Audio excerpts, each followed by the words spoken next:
Hi, everybody. My name is Rebecca Nelson. I'm the wine club director here at Becker Vineyards. We're so excited you guys have joined us for yet another virtual tasting.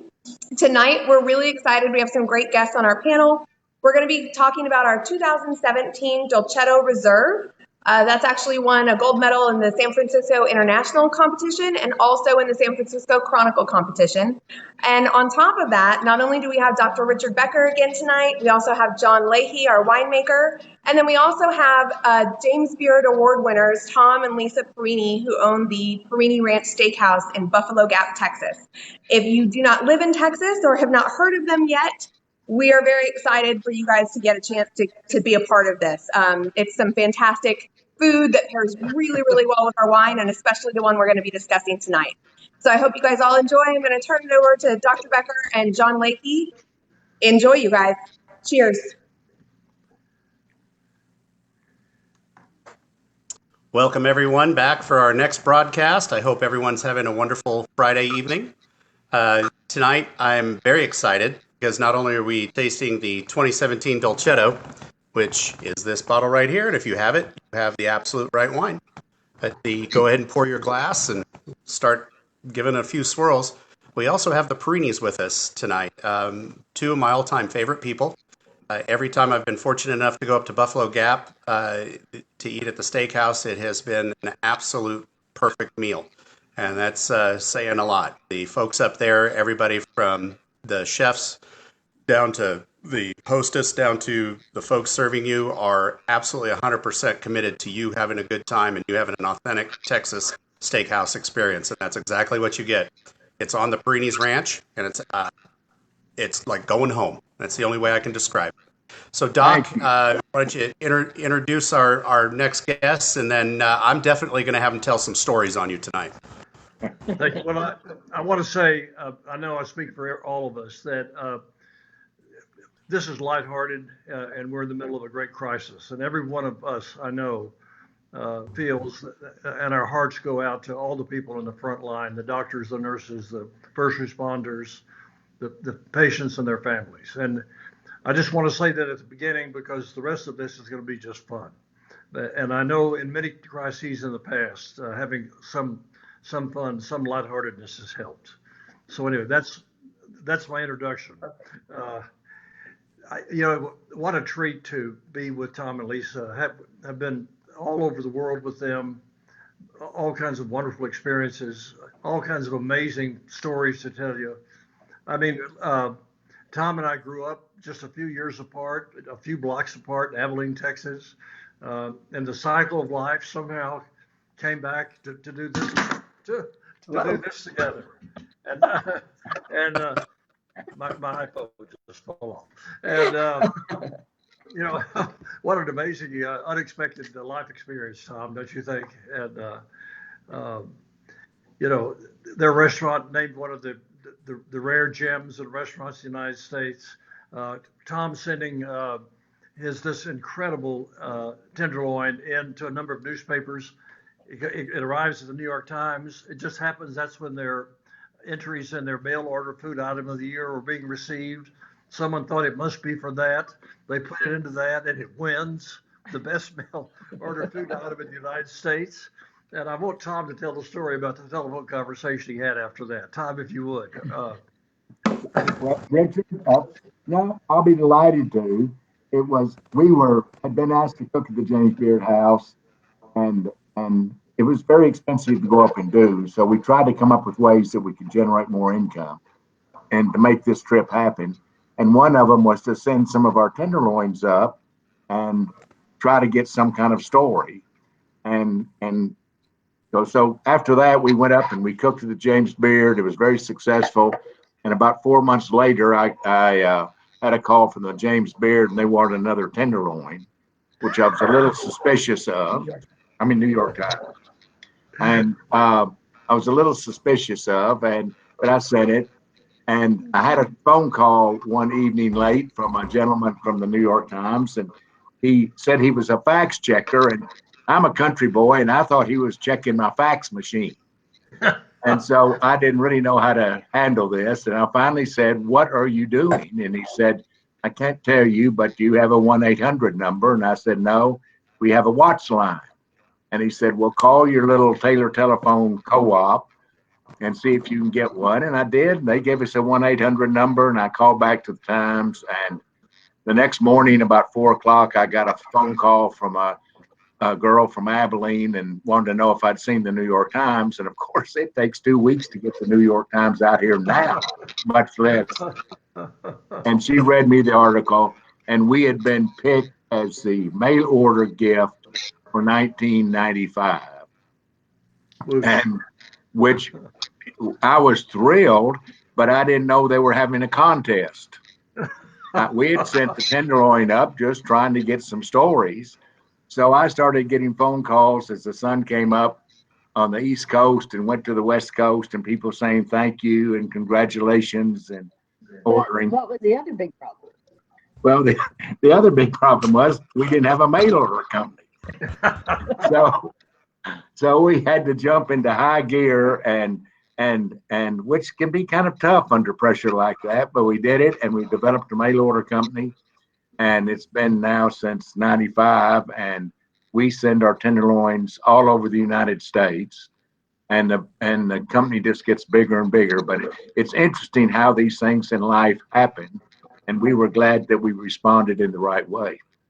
I mean, wow.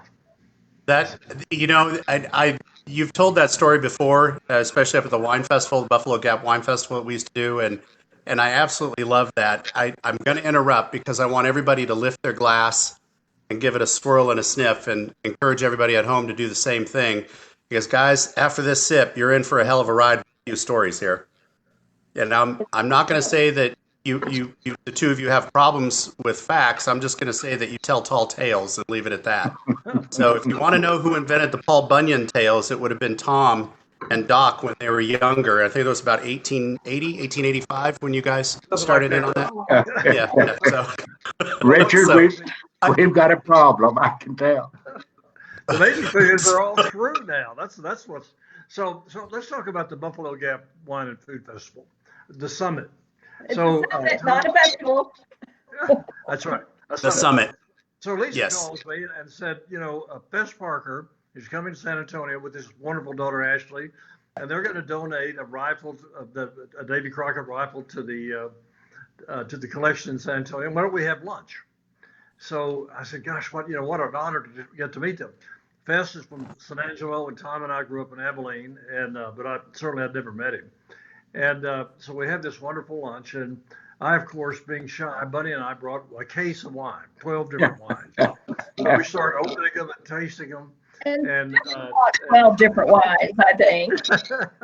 Fess and Ashley, at one point, maybe about 6 wines in, Lisa said, I haven't tasted a bad one yet. That's one of the nicest things anyone ever said to me when we were just starting. It poured down rain in San Antonio that day, and we spent all afternoon at lunch. I think we left lunch about 6 o'clock that afternoon. It was a great lunch. So then, the word is that, that Fess and Tom and I started this summit food and wine festival. But Bunny said, no, let me tell you who started this festival. It was Lisa Perini. Lisa Perini said, the light bulb went on. She made this happen. She made this thing so desirable to have chefs from all over Texas that you all invited, and wine people that we invited, and winemakers from California, that it sold out in 14 minutes or something. Yeah, it was a blessing and a curse all at the same time. But it's not gone. It's just taking a year off. We have not dissolved our partnership. We are just taking, it's 15 years, check. We're just taking a year off. We're coming back. I'm gonna interrupt everybody for two reasons. One, we just got some folks joining our broadcast from the Netherlands, so that's awesome, and from Virginia. And then two, I wanted to show everybody what you all sent us to have with this tasting tonight. So this is the tenderloin that you all can order in the mail. This is just a piece of it that was sliced up. Slices missing. There's slices missing. Well, really? I don't know what happened to them. I could have sworn that there were more. Well, one of the things that I enjoy for breakfast is donuts and dunking in coffee. And so I think Yep, I'm pretty sure this is good. Well, it's perfect. All I'm saying, Doc, it's better than a straw. I believe that. So the story continues. You'll never taste anything better than this tenderloin. I can just tell you. So 10 or 12 years in a row, Tom and Lisa and Bunny and I they're serving their tenderloin. We're serving our red wine at the Aspen Food and Wine Festival. And all of a sudden, this line starts to develop in front of Tom and Lisa. And it was very good for my wine to be tasted with it. But people there just went berserk over it. And they should. Anybody who tastes this is going to buy some, I can tell you. It's just, there's just nothing thank you, Richard. It's what's important is the pairing, because food and wine together changes your world. As you and I, we've had a lot of fun working on this experiment to make sure it really works. But pairing food and wine is the way to go. And when it comes together like the tenderloin and the dolcetto, it just is too good of a thing. Absolutely. I have to agree with you, Lisa, that tenderloin is doing really well with this dolcetto. Dunking or not, it does very well with it. And I'm sorry, but if you set this tenderloin in front of me 15 minutes before we go live on the broadcast, there's going to be a few pieces missing. That's good. Would you mind indulging, and this is a sheer indulgence, would you tell the story about cooking for President Bush and Vladimir Putin? Well, this was at the Crawford Ranch, and we were invited to cook at the ranch when President Putin visited. And I have to tell you, when you cook for two world leaders like that, I mean, that, all of a sudden that's big time, and it certainly makes you think about what you're doing. But so we cooked. We actually had a little horse trailer out in the pasture where we were cooking, and so we got everything together that night, and it started raining, but and we had a chuck wagon set up at Bush's house, and so we served them tenderloin, fried catfish, and I think our green chili hominy and our bread pudding and our traditional meals. And I was a little concerned. Our tenderloin is cooked medium rare, and I was a little concerned that President Putin would not like rare meat, but we fixed it that way. And so we were watching through the window, and I noticed that the Russians cleaned their plates and then went back and they were served seconds. And on the last run, they were all in the kitchen, and they were eating the things right out of the pans and the catfish. So they really enjoyed it. So my worry was, I shouldn't have worried. But after dinner, President Putin came out with an interpreter and said that it was the best meat that he'd ever tasted. And I asked him to repeat that because I didn't think I heard him. And he did repeat it, and I recorded it. But so later, 5 or 6 months later, the Texas Beef Council sent us to Russia. And we took mesquite wood from Texas, our seasoning, some cooked tenderloins, some uncooked tenderloins, and went to Russia. And we met with President Putin's chefs. And there were 4 of them, and they were very young military type people, and spent about an hour trying to teach them how to prepare this tenderloin for President Putin. And so we honestly don't know if it went to the Kremlin or not, or whether these 4 or 5 chefs had a party when they went home. But it was very interesting, and I hope they did it for President Putin. But it was a thrill, and so.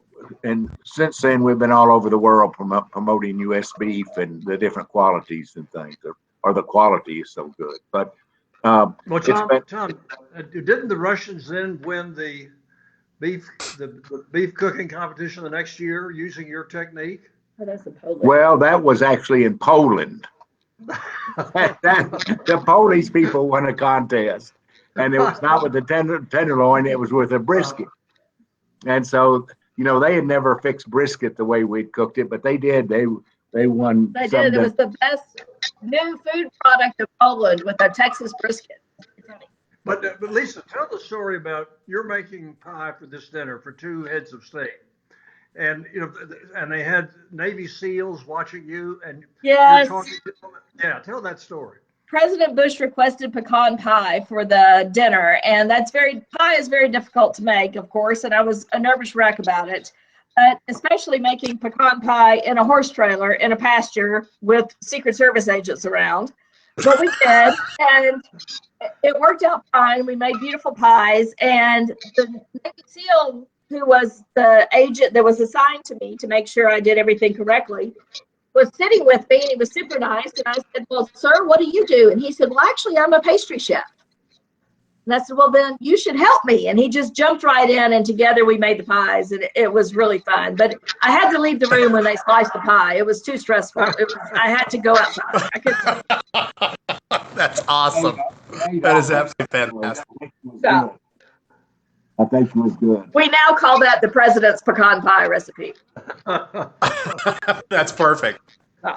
Well, hey, that's a perfect segue, though. I really do want to hold this up. So we got a few products of yours that we carry at the winery off the shelf, so I could show folks, because the steak rub here is something that we sell through, and it's absolutely fantastic. And I'm going to sound like an infomercial here for just a second, because it really is so very good, and a little does go a long way. And the other thing that we have is your cookbook, Lisa and Tom. So we've got this here. My favorite recipe in here is the Mosquito Rita, the house margarita at Perini Ranch. It's in this book, and I'm not going to share the recipe. Y'all just going to have to look it up in the book. But, There you go. yeah, the amount of joy that you bring to people is just so fantastic, and I really enjoy it. And I before I fail in this, I also need to mention the Dolcetto and the fruit that comes from Jet Wilmoth's property. And Jet is also a dear friend of ours at the winery, and he's been growing for us a long time. And that Dolcetto, so I want to toast to Jet and Gay out in West Texas, and thank them for all their hard work for this wine. And Jet, if you're listening, we are enjoying your wine, your grapes, and absolutely fantastic, and very grateful for the fruit that you give us. So everybody at home, lift up a glass. This video. Who is that person? What's happening? He looks like a really bad politician. I'm just saying. I'm from Abilene, and it's on my permanent record. So. Oh, Richard. Tom, did I find the wrong hat? Oh, jeez. Oh my gosh. Well, I think we need a little more time. Okay, we do have time. I want one more story before we go on, really honestly. So for the folks at home, Tom and Lisa and Doc have been travel buddies for a number of years. And I got to ask, is there a travel story that begins with one day Dr. Becker walks into a bar? Because that would be awesome if there was. But that would be all the that would, every day Dr. Becker walked into a bar. Holy moly. The one thing that I love when you travel with Richard is that, the time of day makes no difference. So you can have wine in the morning. You can have wine. Because he really wants to try it. So we just followed him, and he wanted wine. We had wine. I have one quick travel story that I think is maybe in the top 3 of my all-time favorites, if I may. We were in Lisbon, which is one of our last trips, and we had asked the concierge, of course, yes, Tom and I like local restaurants. Richard and Buddy were more geared toward those Michelin restaurants. We're looking for the dives. So it was our night to pick a dive. And so the concierge sends us down the street, wind around. There's no sign. Knock 3 times on the door. Somebody will open. Go into someone's home for dinner. The wife is cooking in the kitchen, and the husband is the wine steward. And so Richard, of course, is looking for the best wine we could possibly have while we're in Lisbon. And he says to the young man, "I'd like to see your wine list."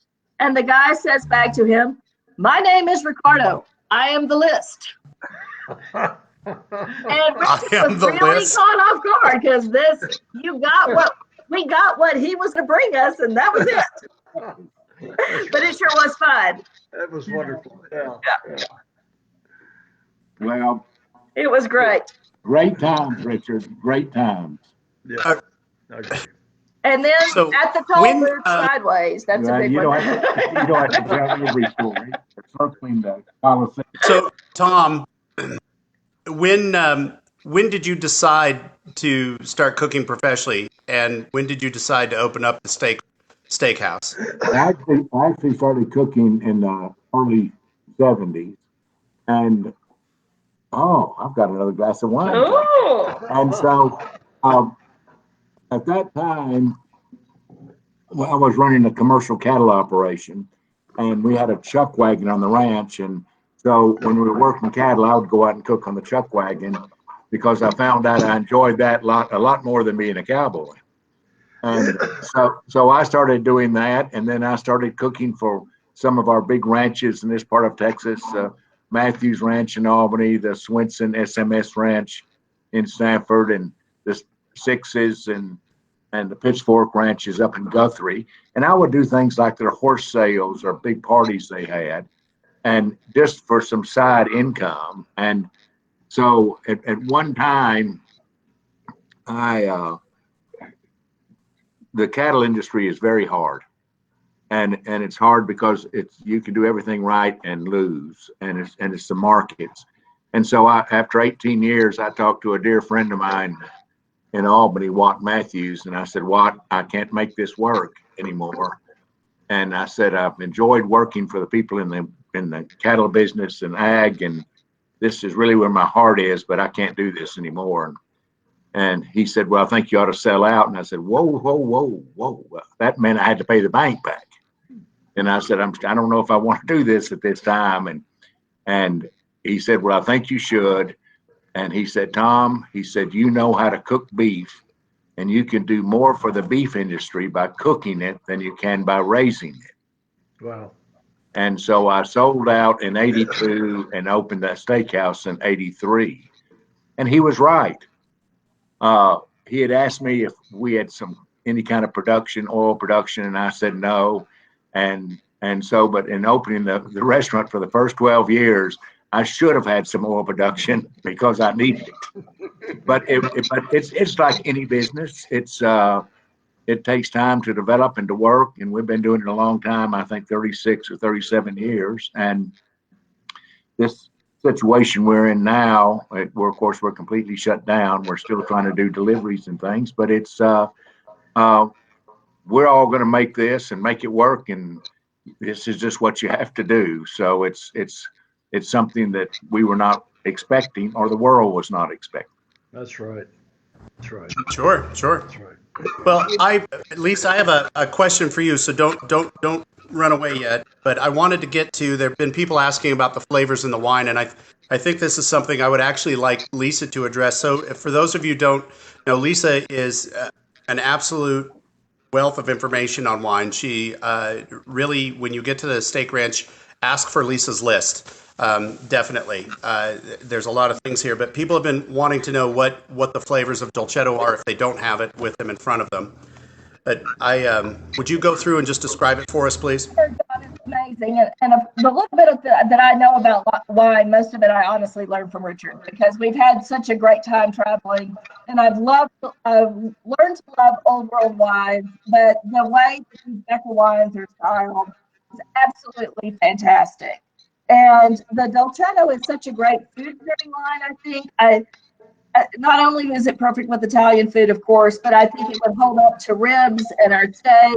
It's straightforward, but not in a way that's overbearing at all. I think it's just absolutely an amazing, embodied, smooth wine that could just Agree. finish off any meal perfectly. It's amazing. Oh, I agree. It really is a very food friendly wine. So the culture of the wine is fairly straightforward. So those of you asking about the wine at home, how we made it, just real briefly, we literally take the fruit in. It's a very light bodied wine to begin with, but it's almost a dichotomy. There's a tannic structure there that belies how light the color is. The fruit when it comes in, it's a rather large berry comparative to some of the Bordeaux or other Italian varietals that we do. We go ahead and crush it, treat it the same way. There is one yeast that I use on this wine that we only use on this wine. 100% of this came from Jet Wellman's property. We went ahead and put it in 80% neutral oak and only 20% new oak. We aged it out for just about 21 months before we bottled it. It really came down to a great discussion the last couple of months in barrel. Doc really wanted it in bottle, and I really wanted to see what it would be like to hold it. And so every week I would accidentally forget to mention Dolcetto, and every week he would ask me about it. So it was a wonderful, I managed to get about 6 extra weeks in there before he finally said, look, this needs to go into a bottle. So it was a pretty easy wine to make. And Dolcetto, which, Doc, I love this story, so you have to give the story on what it means and why.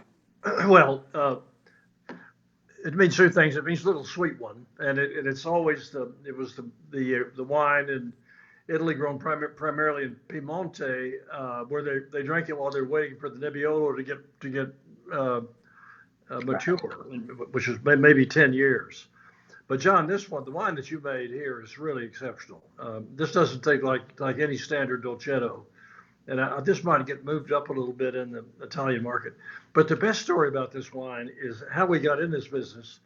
The first year that we made this, we got a call from Jet in maybe the end of October saying, I have got 20 tons of Dolcetto. We'd never made it. I didn't know anything about it, really. And I'm sending it to you. And I said, now, wait a minute, Jet. I mean, what are we going to do with 20 tons of Dolcetto? And he said, well, make it into wine. And so I talked to John, I talked to Brett. They were both questioning this decision, to put it mildly.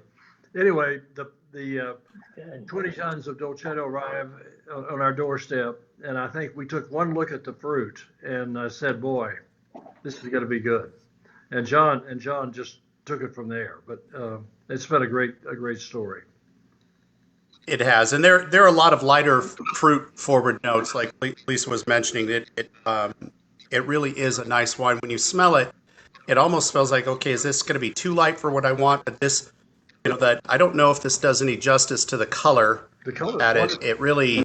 I'll see if I can back it up here for people. It really is not as dark a red a wine as we do with some of our other things, but the flavors are just, it's an entire mouthful when you take that sip. It is nice on its own too. You can just have a very pleasant glass of wine on the back porch in the evening.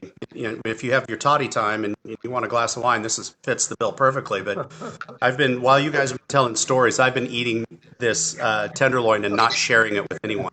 So it's wonderful. So Tom, I have to ask, how did you and Doc first meet? How old were you all when you first met? Well, of course, he's considerably older. And I'm teasing him. No, I am. we're not that much older. And so we did go to school in Abilene, not together. I was 3 or 4 years behind him. Two. And so, but I knew of him, and so when they moved to San Antonio, when they first came back, then we renewed our friendship. We reconnected through food and wine, and actually, the first time I was able to meet the Beckers was in New York at the James Beard House. We had talked on the phone and done a lot of projects together, but we rendezvoused in New York, and we've been inseparable ever since. So we've had a lot of fun. And we have lots of friends in Abilene, mutual friends that are dear friends, and so it is interesting how it all develops and how after all these years, our friendships have grown, and which is nice. But I do want to say one thing about the wine business. When we first started the steakhouse, and these cowboys and people would come in, a lot of them would come in and have bourbon or maybe a beer or something. Now they come in and have a shot of whiskey or whatever, but when they have dinner, they have wine, and that's changed in all these years from what they used to have. And so I've laughed when you go in and you see these cowboys with hats that might be a little better looking than Richard's. What are you talking about? So that would kind of scare you. But, so you have these real cowboys that come in with spurs and stuff, and you see them having a nice glass of wine. Now that's nice. That is nice. Bill. It is nice. Especially when it it's is indeed. wine. Yeah. I do have to shout out to your staff at the steakhouse, because every time I've gone up there, especially Nan, who is a wonderful lady, and all the folks on the line, everybody is so genuinely pleasant. And I know these guys are working their tails off. I know that being back there is hot, and when you got 150 people in there waiting for dinner and you're working, but that open line when you walk through by the bar into the dining room and you can see the kitchen, and these guys are on at 110%. And I wanted to just say thank you for all the joy that they brought me, and brought all of us actually. So we really certainly hope that all of this settles out quickly so everybody can get back to doing what they enjoy doing, and certainly look forward to the next time we get to break bread with you guys up there. We do too. We do too. So, well, listen, we've got a few questions to ask here, and I think we're probably at a pretty good break point. So before we sign off with the Perinis, one more, do we have a chance for one more story? Do you mind? Sure. Well, do we know which one? Yeah. Yes, do, please. Can you? I want to hear about when y'all had to load up a plane full of mesquite and fly it to Japan. Well, actually, that was in 1990, and the Beef Council sent us to Japan. It was loaded on a ship, and it took 30 days to get over to Japan. It was very interesting. But so we had a chuck wagon, barbecue pits, and cowboys, and we would go around in southern Japan and we'd cook prime ribs and stuff all on mesquite with seasoning. And it was very interesting how the Japanese responded, because they had been accustomed to Australian grass-fed beef that had been frozen, and this had not been. So it kind of broke the market. It allowed the U.S. to get into Japan, and now, of course, they're one of our biggest clients because of our quality of beef. But it was a 2-week experience, and when you take chuck wagons and mesquite wood to Japan, it is an experience, I promise you, but a very successful one. Well, I in the back of my mind, I always imagine your ranch guys just looking at each other when you told them to load a plane full of mesquite wood. I just can't even imagine what would be going through their head. But anyway, John, I'd like to hear any other memory from Lisa. Was there a story you were about to tell, Lisa? There have been so many, Richard. I heard when you talked about Tempranillo the other night. I heard about our lunch in Spain when we found the little tiny restaurant. But we were last in Italy, and back to this Dolcetto because it's amazing, and everybody should order a case because I'm going to tomorrow. It's amazing. But all the times that we've spent together, we have certainly managed to entertain ourselves, and we've had a lot of gin and tonics along the way. But there's always a gin and tonic somewhere. Yesterday was National Gin and Tonic Day, but I think that Italy is always this wonderful time, and we've had many trips to France and learned so much. And you did park us sideways at the toll booth one time. It was a little scary. It was a mistake. We were perpendicular to the toll lanes, but that's okay. When you looked out your window and there's approaching traffic, I said, what can I say? We were trying to find out where we were. This is not the direction. Yeah, the hat would have helped. Yeah, that would have helped. Oh, that's awesome.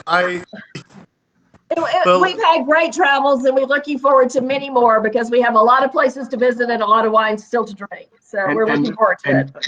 One of the fun things is when we do travel, Richard is very much of a historian.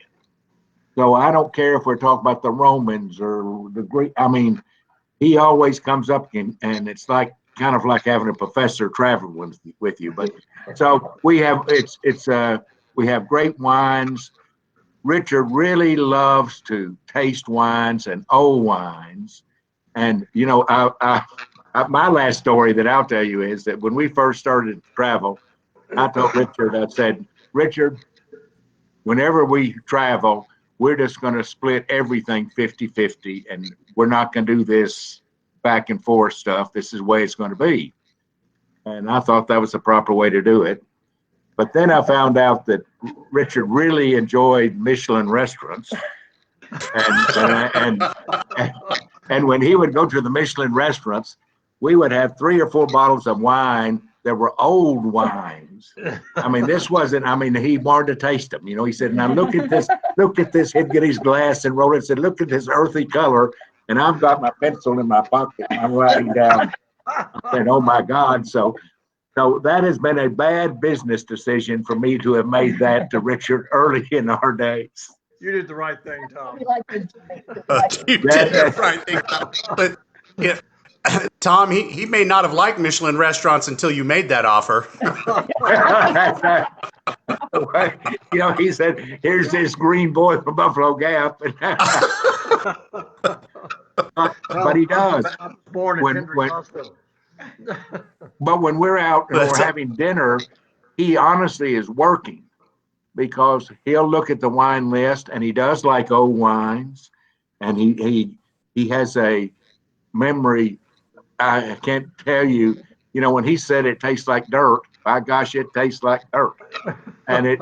But he has a wonderful palate, and so we have learned a tremendous amount. Absolutely. Just by having that glass of wine with him. And it goes back to pairings, because putting food and wine together creates that umami that we all love. And it's just an incredible experience when you travel or when you're at home to open that great bottle of wine, try a new recipe, look at the Perini Ranch cookbook, try something fun, and enjoy it. It's just dinner. If it doesn't work, try again tomorrow night. But it really can make your evenings very, very special. I agree. And my hat's off. Okay, so not a moment too soon. So we're gonna sum it up with the Perinis here before we get into our Q&As on the wine. So Tom, Lisa, I absolutely thank you for taking the time out of your day and joining us here. I can't express how much I've enjoyed this. And thank you for letting me badger you on the stories as well. I do have a few more, but I think now after I've had this wine, I shouldn't tell them. Well, you all enjoy the evening. Cheers, and God bless you. Tom Lisa, miss you both. Cheers. Yeah. So, all right, folks. So we're going to get to some questions for y'all, and I am going to go just touch on the wine. Doc and I will touch on the wine real briefly, since that's part of what we're coming here for. But if you have your questions, please type them in. We'll get to them. If we don't get to them now, we will in the Q&A session right after this. But so, Doc, I want to get back to the heart and soul of the Dolcetto. Right. We briefly touched on, of course, it's from Jet Wilmus, the Diamante Doble Vineyards in Plains, Tokyo, Texas. You know, we did get the first vintage just kind of as a last minute thing, but you know, now we've had 4 vintages of this Dolcetto, and I find it incredibly wonderful. There's a nice consistency to that, almost that cherry edge to it, if you will, almost like a bright cherry edge or a bright red fruit edge. And I'm kind of at a lack of words on a perfect descriptor for it. Well, it's almost like like some kind of a delicate Zinfandel or a very rich Pinot Noir. It's a very unusual wine in my palate. I see why it won the medals that it's won. I think it deserves them. Well, it does. And of course, people are asking us about your glass, so everybody wants to know where they can get your glass. I'm sure Riedel has got it in their catalog, and yes, they do. So it is. If everybody wants to know, it's a Riedel crystal glass, the Oregon Pinot or their Pinot Noir glass. So we do have it here at the winery, but you can also look online for it too. Okay, so the wine itself, we were very happy that y'all joined us for this. Thank you for the indulgence at home. We did take a little extra time with the story time, but we love the Perinis, and I was very excited when they agreed to come on here, and I just wanted to tell some stories on Doc. And so everybody at home, I want them to wish Dr. Becker a happy birthday, since his birthday may be coming up here really soon. You know, so next week, I also want to hit on the wines for next week. If you all haven't been on the website lately, so next week we'll be doing the 2017 Cinsault, the 18 Cab Syrah, and the 17 Canada Cabernet Sauvignon. Wow. So if you have not yet ordered, please do so, and we'll be joining you on Monday again with our next tasting. So, Doc, would you take us off with a few words? Well, no, but just remembering again all the courage in our country right now, and you know, it's so important to be as isolated as we can be. That's what's going to get us out of this until we have a vaccine. So I just and I want to say hello to all the people that are members of our wine family. It's incredibly important to me. Thank you. Cheers. Cheers. Wish you all good wine and great health.